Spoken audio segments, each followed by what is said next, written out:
Welcome to another episode of the Pentacast Podcast. My name is Josh. Alongside me, my dear friend, Ty. Dude, I knew you were going to do something so stupid.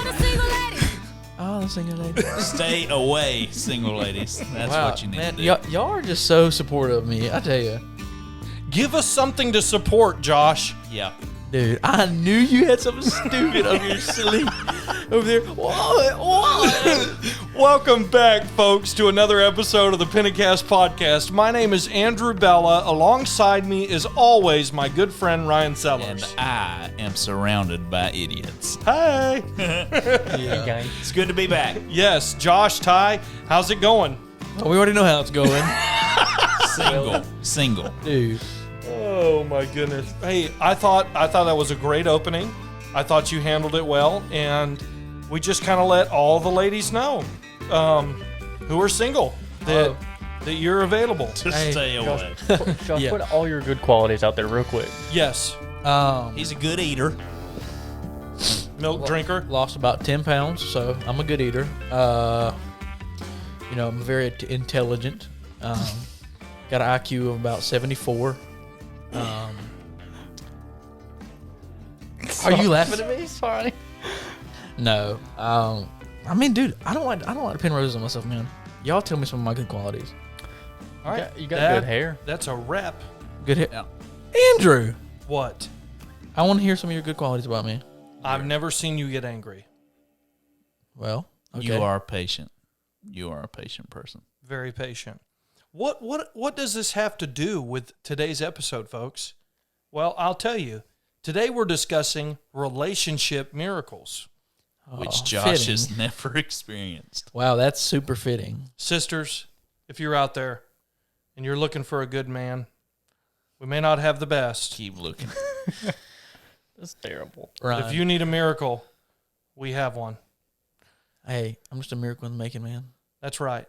That's right. It's a long way from being made. Ryan, I don't know why you're on my case because I did You nothing but make good it for you. really easy. Dude, So- I'm telling you. Josh is somebody's miracle. Yes, Dude, he is. you're right. I'm a blessing. You are, Josh. You are. My life is better because you're in it. And I mean that. I do mean that. I actually that we do need to pin roses on him because I've had several calls that are very, very supportive of Josh for some reason, and You know why? Probably because we're so mean to him. Hey, I kind of feel bad for him. Yeah. the people are for me, dude. yeah. It is what it is. Well, Brother Kevin Vickers called me. He's like, "Man, look, you guys got to ease up on Squarehead." I met Josh. He's like, "You even got me offending him." So Well, I mean, if you want to know who's in your corner, Brother Kevin Vickers is. So no single women, but Brother Kevin Vickers is in your corner. that's all I need. That's unfortunate. Isn't his daughter single? Yeah. Yeah. Well, I'm not using my platform to put people together, especially him. And so, Dude. what does relationship miracles mean? I've seen people who got married that I thought never would. That's a Yep. miracle. Amy and Andrew. Yeah, that is a miracle. That's the greatest deal I've ever pulled off. You're is correct. To get her to marry me. Yep. It's a Yeah. heist. Literally, Was the a art of the heist. deal. So, relationship miracles. Relationship miracles. You guys were talking about something you saw on Reddit before we started recording a couple episodes tonight. Yeah. And I thought it was pretty interesting because it kind of goes along the lines of what we wanted to talk about. So when you think of relationship miracles, you automatically think of Marriage. marriage. And so this Reddit stuff you guys were reading on, Yeah. I want you to share what you read. Okay. So Reddit will post, or people will post questions to Reddit, and random people will answer them. And one of them was a question to anyone who has just up and left cold turkey your family. Just went to the store to get milk and never came back. What's your story? So this guy gets on there and he starts explaining, and he, to best of my remembrance, he was a war veteran. He was deeply depressed, and he had a wife and one or two small children, and he had just carried the load as far as he could carry it. They hadn't done anything wrong, but he was just going to spare them from him. And he decided that I'm going to the store and I'm never coming back. You know, I'm telling them I'm stepping out and I'm never coming back. So he had fully made up his mind. He had moved some money into an account that his wife could get to so she just wouldn't be left high and dry. And he got the car keys. He told his wife, going to the store, I'll be back after a while. He said, right before he walks out the door, as he's walking out the door, his daughter comes and grabs his leg. I love you, Daddy. He walks out the door, gets in the car, drives to the store, and sits in the parking lot and cries for an hour. He said, I went inside, got some milk, went back home. He said, that was 20 years ago. He said, I've overridden that urge to leave countless times, but I'm still here. Why do you think it's popular for people to put on this facade that their marriage is perfect? All of the relationships in their life with their kids, with their family is just so perfect. They never have any problems, no mistakes. Why do you think it's so popular for people to do that? It's what they see. Right. And I think their priorities are obviously in the wrong place. They're trying to impress people and try to make random strangers on Facebook or whatever other social media platform they're on be impressed with their life. And that's ridiculous. Yeah, for sure. And most often, first of all, sadly, it affects the ones who are viewing it because they know that their life isn't perfect. They get self-conscious. But it appears that this other person's is. And so now they have to do better. That's not the truth. Would you say we're all guilty of that sometimes? Yeah. Yeah, there's a pressure. Sure. There's a pressure to make people think, oh man, my relationships are better than what they are. Right. That the reason why I wanted you to talk about that at Reddit, that post, was because that's a miracle. Yeah. I mean, the only ones you hear about is he left and never came back. But there are people, the greatest miracle I think that happens in today's churches are marriages that were fixing to bust, but they're still together and they're stronger for it. That's tough, man. Right. I actually work with a woman. She's my age. And she has been very open about her marriage. And she loves her husband. And it is amazing because just a few short years ago, she had already went to a lawyer to get a divorce. I mean, she said it was over. And for some reason, she actually changed the shift. She was working night shift. And, of course, anyone who works night shift knows that adds a strain to any relationship. Yeah, for sure. Your own mental stability. And her and her husband had one or two small children at the time.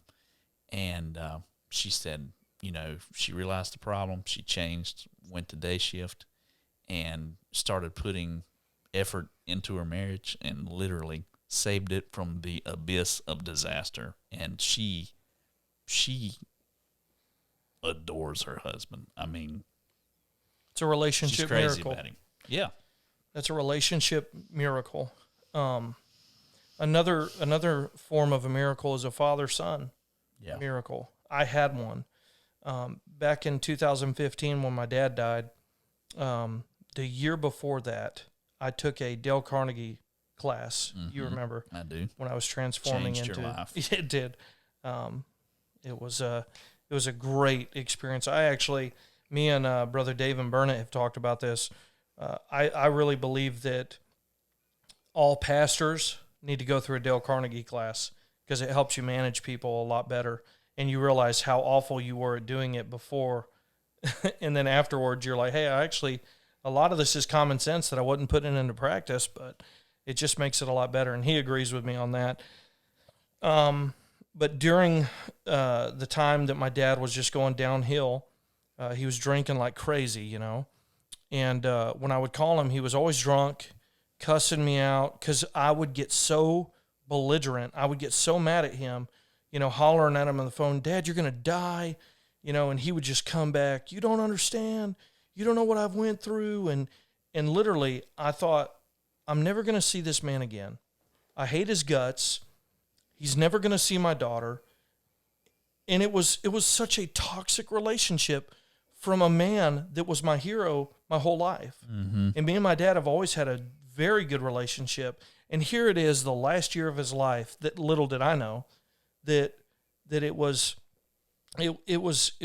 transforming into this awful toxic relationship that I didn't want to be a part of anymore. And I made a decision, look, I'm just forget you, which was so not right. But during this Dale Carnegie class, the Lord started speaking to me and saying, look, in the class, they tell you there's 3 things that you don't do, the 3 C's. Don't criticize, condemn, or complain.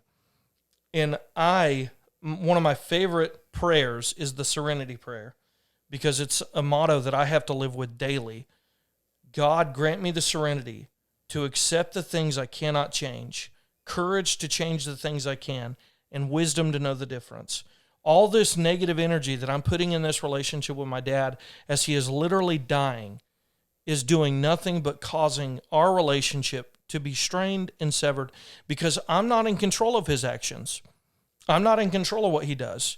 And so when I come to that realization, my father and I, the last year of his life, had some of the best conversations I had with him in my whole life. And then he died.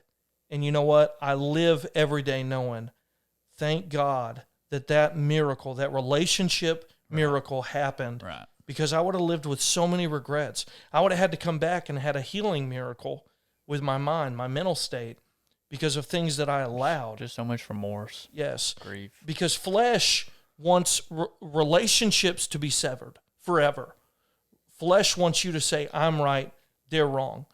And I'm not talking about if you get in a situation where it's not healthy for you to be around somebody or to communicate with somebody, it's okay to shut that avenue off, because you have to look after yourself.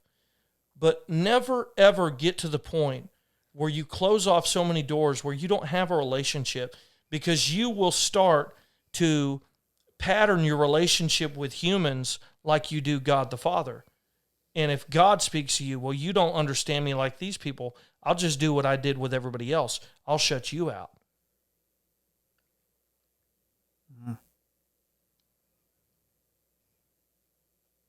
I have apologized for being right before, just to keep the peace. And sometimes you have to do that. I agree with what you said, in that some relationships are so toxic to the point that you're just better off to cut ties. I hate to see families that do that. I don't think that that's I know that that's not the Lord's will. So often people fall out, especially after the death of a family member. Money drives a wedge between people, and that's not God's will. We should strive, just to your point, Andrew, to treat others as basic as it can get. Treat others the way we want to be treated. Golden rule. Treat people the way you want to be treated by God. And if you do that, you'll sidestep a bunch of strife. When I was in Dallas it was a month ago, I went to Fort Worth and I went to the John Wayne Museum. Mm-hmm. It is a must. If you are a John Wayne fan, like I am, and I can prove it right now with my iPhone background. And the crooked sticker on the back of your truck. You are not going to be on the podcast much longer. So I love John Wayne, okay? And yes, I do have a John Wayne sticker on the back of my truck that says John Wayne for president. Life is hard, and it's harder when you're stupid. And that's what he said. Very crooked. Well, I love you too. But it's kind of fitting, though. It had a yeah. It's harder if you're stupid. Got a crooked. It had a little memorial area where John Wayne was friendly to the presidents of the United States. He was a huge Ford fan. Yep. Very friendly to Ronald Reagan. Ronald Reagan was a fan of his. Yes. And when Jimmy Carter won, but the classiness of John Wayne just was so relevant. When you go to his museum and you see the letter that he wrote Jimmy Carter when he won the nomination, and he signed it and says, "Your loyal opposition." Because John Wayne knew, I don't agree with your policies or your politics, but I'm loyal to the country. Yeah. And there's so many times that people, the reason why things get strained and things happen is because you can't see it in other people's ways. And so I want to have a open mind to go, I don't agree with them, but I love them to death, and it's okay. If you feel like the Lord is calling you or commanding you to call somebody, bless them out, or text them and bless them out, and when they don't come to your terms or your agreement, then just cast them away. Who are you? That doesn't sound like God to me, But that's where relationships get strained. And it takes a miracle. Yeah. It took a miracle for my dad and I to have the type of relationship that we had. And that marriage that you mentioned, that man, it took an absolute miracle for him to walk into that store, grab some milk, and go to the house. Yeah. And he's been doing it for 2 decades. Yep. Obviously, when he wrote that, 2 decades. Kind of what you're saying, it's hard to see somebody's actions and see them justifying it in their own eyes. We talked about it a little bit last episode. My mom did that with me. It was hard for me to see it, but it felt like she was giving me up, and my dad was never really there, and it felt like he didn't want to be there. It felt like he didn't want to be in my life. Looking back, I can see my mom did that for my good, but that was hard to see. That was hard to come to terms with, and I've had to do better about reaching out to her and say, "Forgive me. I'm sorry. I love you." Mm-hmm. The same thing with my dad. I'm sorry. I know I had hate in my heart for you, and I had to tell him that. And dude, that was hard. Yeah, well, I mean, you're dealing with what a lot of young men in America have to deal with, but not too many in the church. Yeah. I mean, your dad's incarcerated. He's been incarcerated for many, many years. I think pretty much right after I was born, he was then, and I haven't really seen him, but maybe a handful of times when I was around 6 to 7, and then once when I was 13. And to have a relationship with him and for him to be able to converse back and two with you is nothing short of a miracle. It's absolutely nothing short of a miracle. And for him to accept the apology and to say, you know what, I'm sorry too, but I love you. Absolutely. For you to free yourself by forgiving him. I was drinking poison and waiting for him to die. That's right. And dude, that was tough. Yeah. Because it wasn't going to happen. Right. I saw a post on Facebook today that said, in your plot to get back at them, go ahead and dig 2 graves. You'll need one too. Yeah, that's the truth. But God is a healer. And we were on the way from picking up. You were selling your lawnmower. I remember. And I began to bawl again, crying like because usual. you told me you didn't love him. No, I told you you hated him. I told you I didn't think I'd ever be able to. I said, how could I love a man who didn't want to be there? What did I tell you? I don't know. To be honest with you, I was crying. Thank I was emotional. you for giving me the greatest gift, life. And that's when it clicked. That's when I had to realize it happened. I was talking about my dad, but that's what made me realize my mom's actions more as well. Mm-hmm. If it wouldn't have been for her, then I wouldn't have started going and living with Pop. Yeah. And then he got cancer, and then I wouldn't have been going to church. Things lined up. Your life is an absolute miracle. Yeah. Actions lined up that I couldn't understand at the time. And that's why when I talked to that man the other day, thank you for making me go through the things that I had to go through. Yeah, absolutely. I mean, Brother Jeff Crowley comes to my mind again a couple weeks ago when he come on and said that God told me something bad is going to happen. You look at your uncle, Dwayne, Cowboy. Yeah, exactly. I started to say that He's earlier. a rider, fellow rider of the motorcycles. He's in the bike gang here at the church. I mean, he falls off the roof. Fell off a roof. But found a different issue when he went to the hospital. Right. So people go, that's terrible. No, that's a miracle. Yeah. It saved his life. Exactly. And so Same thing with relationships. People, you think you'd never, ever see them come around, talk again. You'd never hear them speak of one another again. And just like that, God moves. And it's just like the East is removed from the West. While we're recording this and it's coming to an end, all I can think about is how many people could listen to this and us talk about it, but also on the receiving end think, man, I know of marriages that are in shambles that I've given up on. I've given up on other relationships. Man, are they ever going to speak again? Are they ever going to talk again? Are they ever going to come back to church again? Yeah. Are they ever going to? Are they going to let bygones be bygones? Are we going to agree to disagree? Upcoming episode.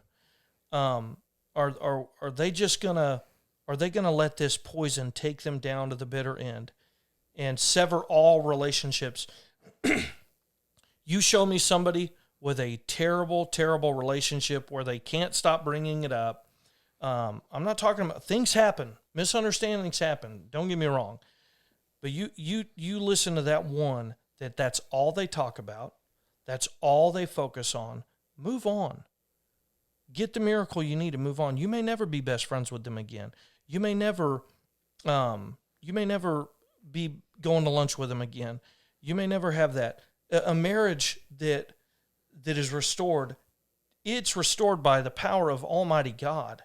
And He can restore it, and not half-heartedly, not patching it up, but He can do it fully, where, just like the woman, I distinctly remember forgetting that. That's right. Healing relationships. That's water under the bridge.